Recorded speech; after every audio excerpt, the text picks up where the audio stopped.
Hi class. My animal I chose was the North American black bear, or also known as the Ursus americanus, which is in the family Ursidae, which also means bear. The background information about black bears are black bears tend to live in forests or like mountainous terrain like environments.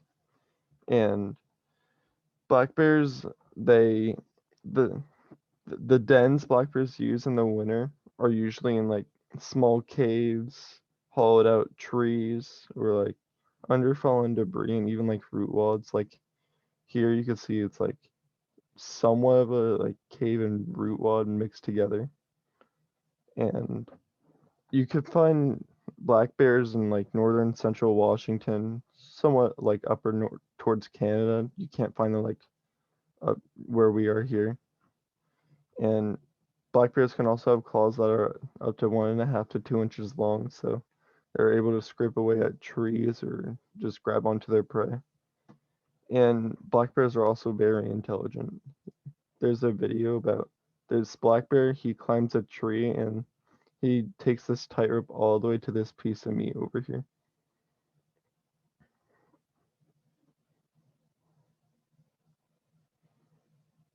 And you can see like how he's able to slide all the way over there. The the black bear diet consists of Douglas fir sapwood, berries, small insects, and plant roots. There's like some like the skunk cabbage and sedges, but there's many more they eat.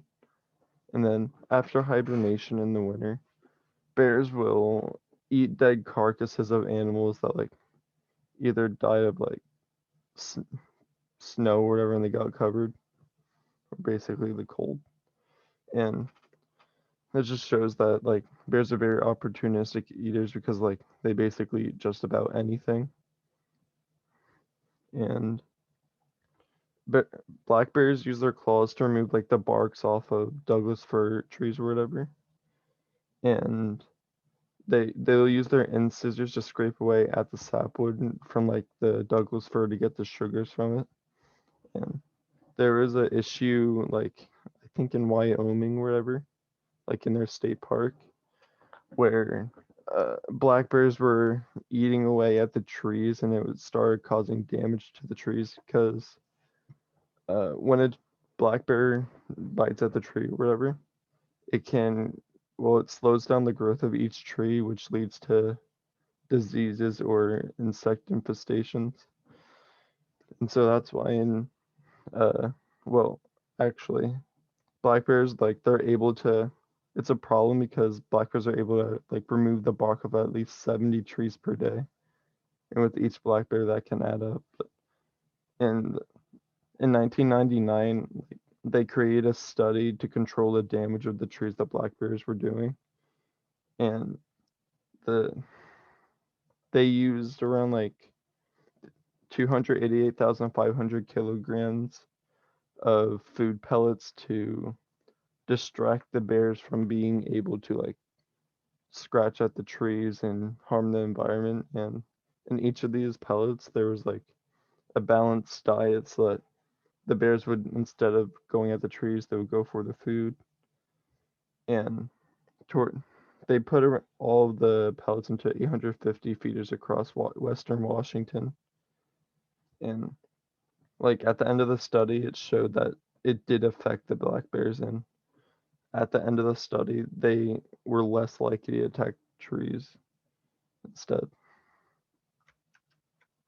Um, what like hyperphagia in black bears is the fourth stage in black bear hibernation. So at first, the first stage is hibernation, walking hibernation, then normal activity, and then comes hyperphagia.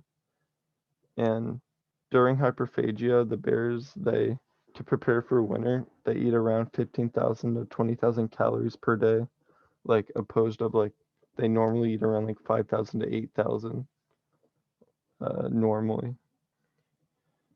And what black bears use hyperphagia is to increase their fat reserves for hibernation.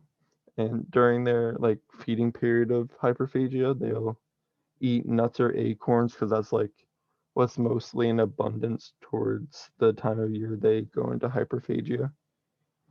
And during hyperphagia, the black bear's heart rate will also increase like 1 to 2 weeks up until the day they hibernate. And then it'll peak like at that time as well. And these are my sources.